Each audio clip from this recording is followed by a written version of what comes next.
Fique à vontade. O podcast de quem está lado a lado com o trabalhador vai começar. Um espaço para mostrar as lutas e conquistas de um dos sindicatos mais atuantes e com maior relevância do interior do Brasil. Informação, debate, entretenimento, bate-papo, conversas francas, olho no olho, assuntos importantes para o trabalhador, para o cidadão, para o ser humano, você vê aqui. Prepare-se para uma experiência enriquecedora, envolvente. Está no ar, o podcast do trabalhador. Metabase na Cidade. Olá, chegando para mais uma edição do nosso Metabase na Cidade. Como está a sua saúde sexual? Você que é homem, principalmente, tem acima de 50 anos. Tem alguém na sua família já nessa faixa etária? Novembro Azul. Por que dessa data? Então, hoje nós vamos conversar com um médico especialista sobre esse assunto, principalmente a saúde sexual masculina.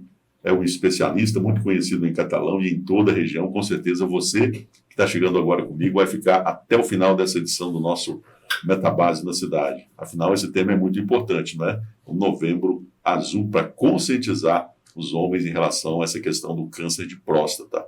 Quem é o nosso convidado de hoje? Eu não faço esse podcast sozinho. Senhoras e senhores, a partir de agora conosco o Dr. Caio Flávio. Dr. Caio Flávio, formado pela UFTM, já são mais de 25, 28 anos de formação na área da urologia, agora especializando em andrologia, vai nos ajudar a entender melhor sobre essa questão do Novembro Azul e a importância de se conscientizar em relação ao câncer de próstata. É preciso conversar, por isso esse convite para o Dr. Caio. Seja muito bem-vindo, Dr. Caio, uma alegria recebê-lo.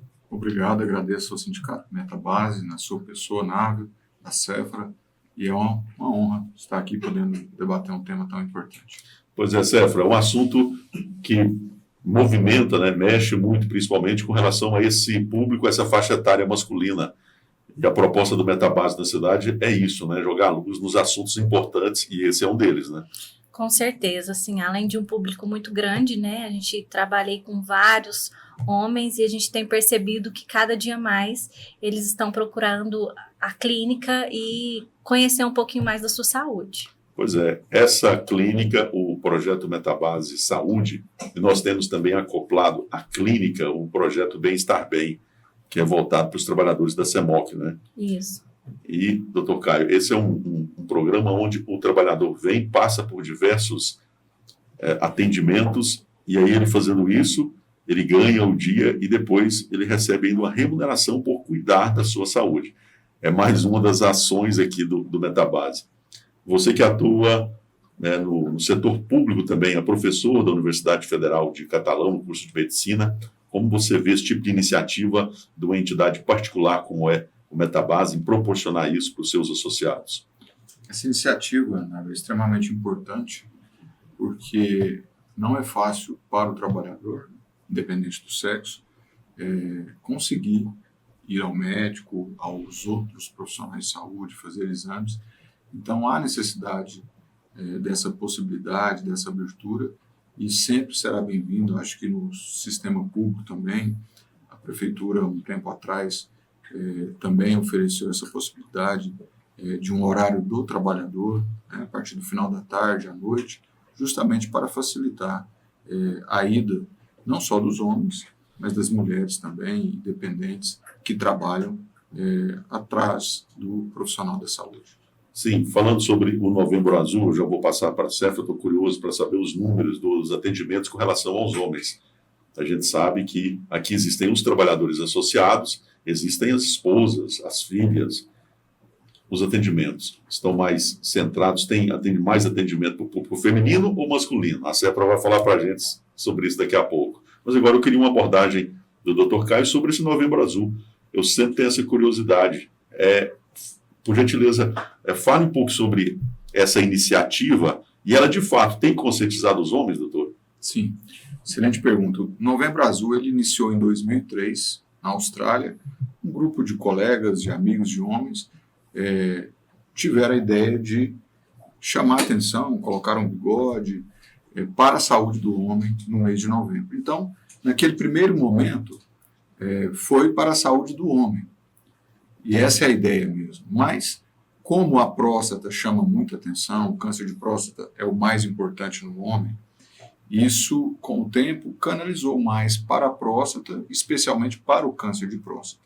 E de um tempo para cá, voltou às origens para a saúde do homem. É a oportunidade que nós temos de chamar atenção não só para as doenças da próstata, o câncer de próstata, mas para todas as doenças relacionadas ao homem, principalmente no tocante à saúde cardiovascular, à saúde urológica, urinária e todo esse aspecto.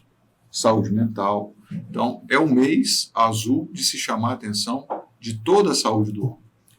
É importante a gente falar sobre isso, e o que a gente nota, Séfora, você que está à frente aí da Clínica Metabase Saúde, acho que é importante você dividir também com a nossa audiência sobre essa iniciativa da direção do sindicato, né, na pessoa do presidente Diego, em ter essa visão, em estar proporcionando isso. Nós fizemos um programa recente com a doutora Lara Thiago, da Lara, e ela falou algo que você fala muito, que é a saúde como um todo. Não são áreas específicas, é preciso estar atento e se tratando de saúde o todo, né, o ser humano como um todo. E isso a gente vem observando que há esse esforço aqui por parte do presidente Diego, da diretoria, e está caminhando, né, você à frente da Metabase Saúde. Então, Návio, esse projeto, né, foi inovador para um sindicato, pensando no tocante o seguinte: o sindicato ele vem muito a falar sobre questões trabalhistas, direitos trabalhistas, ampliação de direitos, né? E aí, quando o presidente Aguilar me procurou e falou, Séfora, eu quero ir além, né? Eu quero que esse trabalhador, além dos direitos, né, trabalhistas, eu quero que ele se cuide, né? E a saúde é a parte fundamental hoje, né? Para que você tenha qualidade de vida, para que você tenha ali continuidade, não só dentro da empresa, mas qualidade de vida fora da empresa. Então, a gente entende que esse formato hoje que o Sindicato Metabase tem trabalhado, ele ampliou essa visão de sindicato, né? De ficar ali centralizado em questões trabalhistas. Hoje ele envolve lazer, ele envolve saúde. Isso a gente entende que ele está tentando dar suporte para o trabalhador como um todo, né? Saúde, lazer e questões trabalhistas e muitas questões em relação a direitos dele. Então, a proposta veio, né, inicial com a clínica de odontologia, que era uma dificuldade muito grande para esses trabalhadores conseguirem atendimento odontológico pelo plano que eles tinham, né?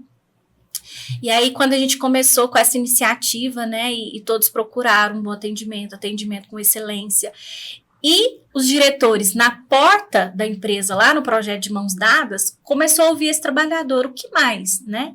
Que esse trabalhador gostaria e ele tivesse dificuldade hoje, né? Aí começamos aí com a saúde mental, depois nós fomos ali para a saúde cardiovascular, para fazer um check-up, terapias com psicólogos e estamos abrangendo cada vez mais essa saúde no total. Hoje nós já tivemos, com um ano e pouco aí de atendimento, quase 7.000, né, trabalhadores passaram por aqui, né, e suas famílias. Desses quase 7.000 atendimento, 65% foram homens. Ou seja, grande parte do nosso público é homem e ele tem esse cuidado, né? Isso a gente acha bastante louvável, né? E eles... Acredito que seja cultural, né, doutor Caio? Os homens ter dificuldade, né, de procurar atendimento médico, eles terem dificuldade ali para ir mesmo, né, atrás da sua saúde ali. Então, a gente tem percebido que esses movimentos têm surtido efeito. Com certeza. Né? E aí a gente tem esses números aqui, 65% dos nossos atendimentos são homens, que a gente fica muito feliz, né? Doutor Caio, o senhor que atua na universidade, no setor público, como é que é ter acesso a esse tipo de informação de uma entidade particular? Porque esses atendimentos eles poderiam estar sendo carreados para o SUS, né? Quer dizer, com certeza, em alguma medida desafoga isso também, né? Como falamos aqui antes com a Séfora, muitos desses pacientes, né, eles têm um convênio também, nos procuram no consultório, Mas esse tipo de iniciativa, ele soma, com certeza soma. Nós temos que entender que a saúde é nosso maior bem. Isso parece banal ou um chavão, uma coisa tão repetitiva, né? Todo mundo precisa de saúde, saúde é o bem-estar físico, mental, social, espiritual, mas na verdade é o que vale a pena. Na verdade é o que vale a pena. Nada além disso vale a pena, né? Quando o trabalhador, de forma honesta, ele está exercendo a sua função, o seu trabalho, ele está doando o seu conhecimento e o seu tempo por uma remuneração que se espera justa, e através dessa remuneração ele consegue ter uma vida digna. Basicamente é isso. Porém, para se ter uma vida digna, tem que se ter saúde. Porque senão não tem vida, né? Então, se não tem vida, não tem nada. Isso parece brincadeira, ou algo, né? É um clichê, né? Isso não tem tanta importância, mas só isso que tem importância. Porque nós estamos vivos e é isso que interessa para a gente. Aprofundando mais, entrando aqui, que é importante, com certeza, a nossa audiência, querendo saber informações sobre o câncer de próstata, principalmente. Eu quero que depois da sequência eu fale sobre os tabus. Eu já entrevistei o Dr. Caio, deu uma audiência muito boa na TV Sudeste, onde a gente replica também, reprisa aqui o Metabase na Cidade. A gente vai falar dos tabus daqui a pouco, onde esse que a Séfora acabou de falar. Mas quais os principais sintomas que o homem deve estar atento em relação a saber se a sua próstata está ou não bem? Tá. Essa é a grande mensagem. Porque o câncer de próstata ele é silencioso. Por isso que a campanha canalizou muito para o câncer de próstata. Porque há 2 décadas atrás, a maioria dos casos que chegavam eram sintomáticos, portanto, tumores agressivos e avançados. O câncer de próstata, ele só dá sintoma quando ele sai da próstata e avança nos outros órgãos. Muitas vezes no osso, no fígado, no pulmão, às vezes no cérebro. Antes disso, ele não dá sintoma. O que dá sintoma na próstata é aquilo que não é grave, pelo menos no primeiro momento. É o aumento benigno, é uma infecção urinária, uma prostatite. Isso dá muito sintoma, mas isso não é grave. O câncer não dá sintoma e é extremamente grave ou potencialmente grave. E por isso que se canalizou para a prevenção no diagnóstico precoce. Então, não há de se esperar nenhum sintoma do câncer de próstata quando você realmente deve fazer o diagnóstico, que é no início. E como é essa prevenção? Não é uma prevenção primária, né, Céfalo? Que a prevenção primária é não ter. Então, vacina-se contra o HPV, meninos e meninas, dos 9 aos 14 anos, no objetivo principal de se prevenir o câncer de colo de útero, o câncer de pênis, o HPV. Isso é uma prevenção primária, é não ter. Então, o indivíduo que não fuma, ele está prevenindo quase todas as doenças cardiovasculares e quase todos os tumores. Então, é uma prevenção primária. No câncer de próstata, no câncer de mama, que é irmão do câncer de próstata, a prevenção é secundária, significa diagnóstico precoce, rastrear, cura e prevenção do quê? A prevenção é da evolução e da morte. Você está prevenindo a morte, não o câncer. Quem tiver que ter o câncer, à luz da ciência hoje, o câncer de próstata, ele vai ter. Porém, se ele faz esse acompanhamento de forma ativa, ele vai ser diagnosticado no início, vai ser tratado, curado e com preservação da parte funcional na maioria dos casos. Do contrário, além de ter uma cirurgia muito agressiva e muitas vezes nem ser possível essa cirurgia, infelizmente ele vai falecer da doença, com sofrimento, com dor para ele e para os familiares e com custo altíssimo, porque você vai correr atrás do prejuízo, mas na verdade não tem mais como correr. Controle de danos muito mais complicado. Né? O Dr. Irmão, que ele gosta muito de falar isso. Tem que evitar o problema para... Evitar o acidente. Depois do acidente, aí é ver o que sobrou e o que pode ser feito. É verdade. Hoje essa prevenção secundária está sendo divulgada, né? Tem várias campanhas exatamente para isso, para fazer esse rastreamento. E o Nave gosta muito de uma fala minha, doutor, que eu costumo falar, e não só para o câncer de mama, mas para qualquer outro, e também para o câncer de próstata, quem procura cura. Com certeza. Quem procura cura, né? Porque quanto mais cedo você é diagnosticado, quanto mais cedo você tem chances ali de fazer um tratamento, né, com menos evolução daquela doença, mais chance de cura você tem. Então, os homens não devem ter medo, né? Medo de procurar o urologista. Ele não deve ter medo de fazer seus exames, de fazer seu rastreamento, porque esse medo, ele faz com que, se algo tiver que acontecer, o doutor falou que pela luz ali da ciência, né, se tiver que ter, vai ter. Se ele deixar de fazer esse rastreamento, se ele deixar de procurar, ele vai ter, e pode ser que quando ele sinta e aí já está em um estágio avançado. Quando os danos são grandes, né? Verdade. Então, quem procura, cura, né? Quanto mais cedo... Quem procura, cuida. Quem procura, cura. Exatamente. É isso mesmo. Ó, já formatamos melhor a sua frase ainda, Cefa. Aprimorando sempre, né? É, isso aí. Doutor Caio, hoje falando sobre o Novembro Azul, recebendo um especialista aqui.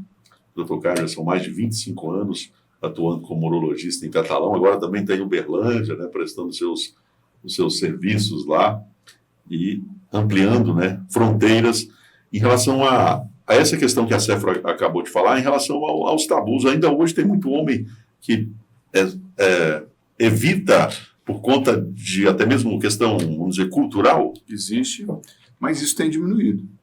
Em 25 anos, um quarto de século, diminuiu muito, de quando eu cheguei aqui em Catalão para hoje. Primeiro que não tinha, quando eu cheguei aqui, não tinha campanha Novembro Azul. Ela começou a partir de 2003 e tomou o corpo mesmo no Brasil um pouco mais na frente. Então não tinha essa campanha.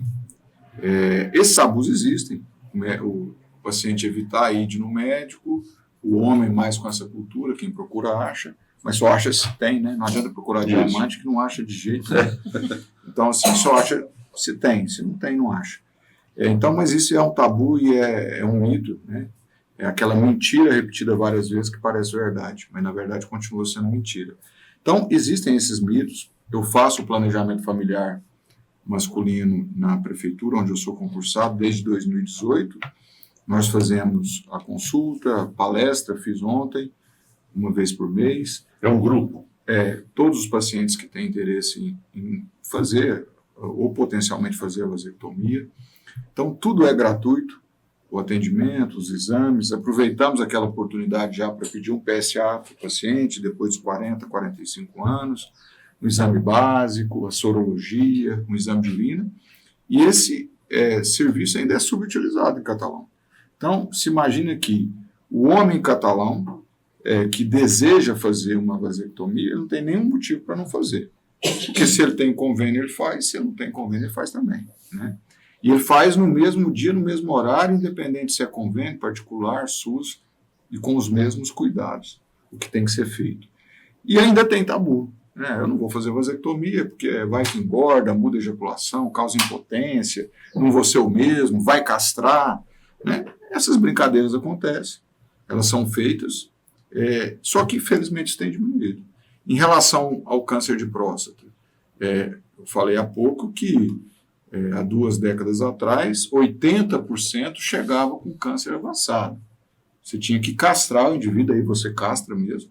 O testículo produz a testosterona, que alimenta o câncer, e tratar de forma paliativa as consequências. Porém, hoje se inverteu, 80%, 75%, 80% chegam com tumor potencialmente tratáveis e curáveis. Então, mas ainda 20%, 25% chega nesse estágio. Eu tive um exemplo, essa semana, um paciente de 57 anos, bem esclarecido, professor universitário que acompanha há muitos anos, com histórico de 2 irmãos com câncer de próstata que foram operados e curados. Um mais novo, que inclusive é médico, deve estar acompanhando, espero, e o mais velho, por não desconhecimento, mas por tabu, por preconceito, por resistência, por questão cultural, ele optou por não fazer esse rastreamento. Mas se tem 2 irmãos com câncer de próstata, agora 3 irmãos, Então, depois de operado, esse paciente meu, o irmão dele agora descobriu um câncer de próstata. Mas por quê? Porque a urina dele travou. Podia ser só uma hiperplasia, né? Aumentou e travou para você passar a sonda. Mas já era o câncer avançado. Teve um sinal aí. Mas agora a bomba estourou. Está no corpo inteiro, está nos ossos. Então, ele está acompanhando comigo. Ele fez a cirurgia robótica, nós operamos ele em Uberlândia, operou na sexta, sábado de manhã estava em Catalão. Ficou 5 dias com sonda, tirou a sonda, não perdeu nem uma gota de urina, então isso evoluiu muito. A parte sexual, no primeiro momento, piora, mas hoje a gente tem tecnologia para isso, a gente tem medicamento, tem injeção, tem tudo, tem cirurgia, então você vai recuperar, né? E ele está curado, porque foi muito inicial, o PSA dele já está zerado, 0,0. Então, o contraponto. Um homem jovem, curado, e o irmão também mais velho, que tinha uma expectativa de vida grande, não vai ter mais por conta disso. Então, ainda existe. Estou te dando um exemplo dessa semana. Né? Mas melhorou. E essa iniciativa, sua iniciativa na TV Sudeste, rádio, televisão, mídia, rede social, Sociedade Brasileira de Urologia, tudo somado é um esforço muito grande para tentar diminuir esses danos. Né? Nunca vai acabar com tudo, não existe. Né? Sempre vão ter pessoas que realmente não têm acesso, pessoas que são infelizes de ter um tumor muito agressivo, muito precocemente, que talvez nem se fizesse essa busca ativa conseguiria ser curado, mas a gente espera que no futuro próximo isso seja a exceção da exceção da exceção. Não chega ainda a 25% dos casos aí sem potencialidade de cura. É isso, o nosso trabalho, o nosso papel aqui é esse, né? Levar informação, conteúdo de qualidade, conteúdo relevante para a nossa audiência, que, né, não se restringe apenas aos trabalhadores, aos familiares, aos dependentes, mas à sociedade como um todo. Bom, já recebi ali a informação, nosso tempo já praticamente terminando. Para finalizar, doutor, rapidamente sobre essa questão, talvez um mito, né? Todos podem ter câncer. E as pessoas que têm esse histórico familiar, existe uma prevalência maior. Qual Sim. o índice? Tá. Por exemplo, meu pai teve câncer de próstata com 56 anos. E, diagnosticado no início, foi operado aqui no Hospital Nasser Fayad, há 19 anos atrás. Ele está curado. Né? Só que minha chance do meu irmão é 2 vezes maior. Se eu tenho mais um parente de primeiro grau, minha chance triplica. E se eu tenho mais de 3 parentes, 3 ou mais, ela quintuplica. Olha só. Então, quem tem histórico familiar, coloque a barba de molho, porque a chance é grande. E a indicação principal, e aí entra aqui as principais alterações da próstata e o acompanhamento é feito de que O forma? acompanhamento é feito com PSA normalmente, a depender até de 6 em 6 meses. Um toque retal ainda tem o seu lugar, porque ele faz parte da consulta e não tem custo, a partir dos 45 anos. E quando há a suspeita, ressonância e biópsia. É isso. Doutor Caio Flávio, nosso tempo é esgotado, ele está com uma agenda, né, bastante cheia, né, é Uberlândia, é a Universidade Federal de Catalão, né, esse trabalho das famílias também, e abrir um espaço para vir aqui conversar com a nossa audiência. O recado principal agora, doutor, para os trabalhadores que vivem, né, nesse dia a dia, às vezes naquela correria, e também para os familiares, porque esses dados aí eu ia colocar para a Séfora, vem mais homem, mas será que as mulheres que não ficam pegando o pé dos homens para eles virem, Séfora? Mas o seu recado principal para os trabalhadores, já agradecendo a sua presença e participação, doutor Caio. Eu agradeço a oportunidade. Acho que o recado principal é a prevenção, que também é um clichê, sempre é a melhor iniciativa. Continue procurando para poder cuidar, para poder curar e ter uma vida longa, uma vida saudável. E para justificar estar trabalhando, estar nesse sindicato, porque senão não tem sentido. É isso. Séfora, obrigado, viu? Obrigada. E lembrando que quase 100% dos nossos associados, eles têm plano de saúde, né? Tem o plano de saúde Unimed. Eu trabalhei com o Dr. Caio Flávio desde 2008, né, doutor? Isso, a gente trabalhou muitos anos aí juntos. Ele sempre atendeu o convênio Unimed, sempre, né? Então, grande parte desses trabalhadores devem ser aí pacientes do Dr. Caio. Sim. Então, o consultório dele continua, né, doutor, aqui em Catalão. Ele continua prestando esse serviço, né, para a Unimed, ele é cooperado da Unimed, então trabalhadores, agenda sua consulta, né? Procure a secretária, faça aí seu acompanhamento e aproveite a oportunidade que cada um de vocês tem de ter um plano de saúde e poder se cuidar. É isso. Doutor Caio Flávio, muito obrigado. Especialista em andrologia também, que é aí o estudo, né, que é a medicina sexual do homem. Existe a da mulher, que é a ginecologia e a andrologia. O doutor Caio acaba de se especializar, está se especializando, e vale muito a pena vocês acompanharem também as redes sociais, porque ele traz sempre um conteúdo muito relevante, como é relevante o trabalho que o Sindicato Metabase vem fazendo. Prova disso é esse podcast de hoje. Doutor Caio, as redes sociais? Caio Flávio, urologista, e podem também ter acesso ao meu consultório, ao Evelina Nu, que eu atendo toda segunda-feira lá para vasectomia. Na universidade estou lá toda quinta-feira, então estou à disposição. Tá joia. Assim, então, a gente encerra mais essa edição do nosso Metabase na Cidade, convidando você que nos acompanhou. Viu? Eu disse, não é, que ia ser muito relevante o conteúdo, as informações que a gente trouxe aqui. O tempo é curto, mas quem sabe a gente ainda retoma isso, porque esse mês é um mês importante de se conscientizar, né, para falar. E a conscientização vem da informação, e é isso que a gente está colocando aqui, atendendo esse pedido do presidente Diego Hilário, para que a gente possa dividir esse conteúdo, essa informação com os trabalhadores, seus familiares, mas também com o Catalão e toda a região. Curta, comente, compartilhe, se inscreva e você vai ser notificado assim que a gente entrar com um conteúdo inédito e novo como esse que vocês viram hoje. Grande abraço a todos, até o próximo Metabase da Cidade. Valeu. Obrigado. Valeu. Em breve tem mais Metabase na Cidade, o podcast do trabalhador. Não perca nenhum episódio. Ative o sininho, siga nosso canal, curta e compartilhe.